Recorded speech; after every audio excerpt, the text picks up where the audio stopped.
Assalamualaikum semua, akulah Afzal di sini. Topik apa hari ini? Bangun, bangunlah bangsaku, jangan tunduk, jangan layu, bangkit waris perwira. Assalamualaikum.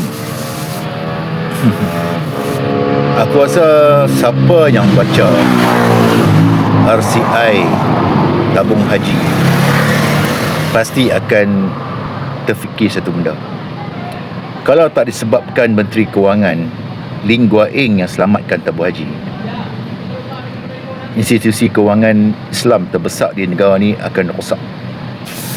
Semalam kerajaan telah membentangkan laporan penuh, laporan siasatan diraja tentang kerugian tabung haji sebanyak 10 bilion ringgit. Setelah baca habis, aku rasa sebab dan sedih lah sebenarnya. Mana taknya kita lihat kat situ terlalu banyak campur tangan daripada orang-orang politik yang beragama Islam ni, yang di pentas-pentas politik, yang di bawah-bawah ni kedai-kedai kopi ni, pengikut dia duduk gebang kata mempertahankan Islam, mempertahankan Melayu. Tapi hakikat sebenar, hampalah celaka yang paling besar yang merosakkan institusi kewangan Islam terbesar dalam negara ni. Alangkah sedih kerana Bank Negara Malaysia dah pun mengeluarkan surat amaran daripada tahun 2014 sampai 2017 yang mengatakan tabung haji tak boleh bagi hibah kerana jumlah liabilities lebih daripada aset. Tapi perkara tu tak dihiraukan oleh pemimpin-pemimpin politik, terutamanya daripada parti yang kononnya bersih, daripada parti yang kononnya kata membela Islam, daripada parti yang kononnya mengatakan membela Melayu. Dan kemuncak kemerosotannya berlaku pada tahun 2018, di mana tabung haji kerugian hampir 10 bilion ringgit. Setelah kerugian itu diketahui oleh kerajaan pada ketika itu di bawah Tun M, Perintah Harapan, di mana Menteri Kewangannya Lim Guan Eng, di mana Menteri Agamanya adalah Ustaz Mujahid Surawa.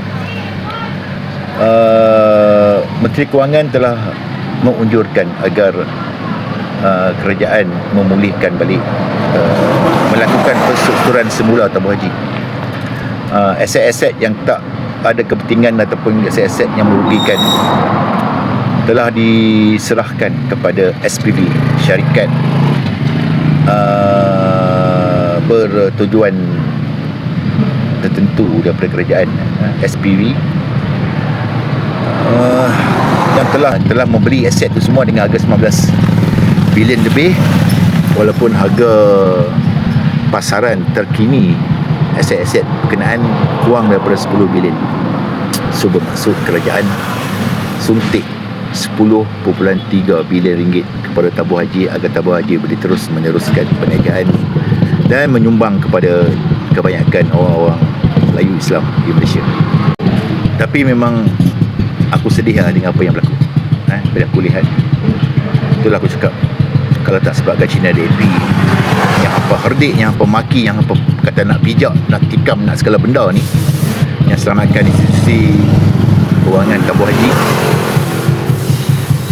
apa yang boleh kita harapkan daripada pejuang-pejuang Melayu Islam yang kononnya di pentas politik bercakap musuh, menidakkan, mempertikaikan semua perbuatan ataupun tindak balas baik orang kepada bangsa sendiri, terutama pada Melayu.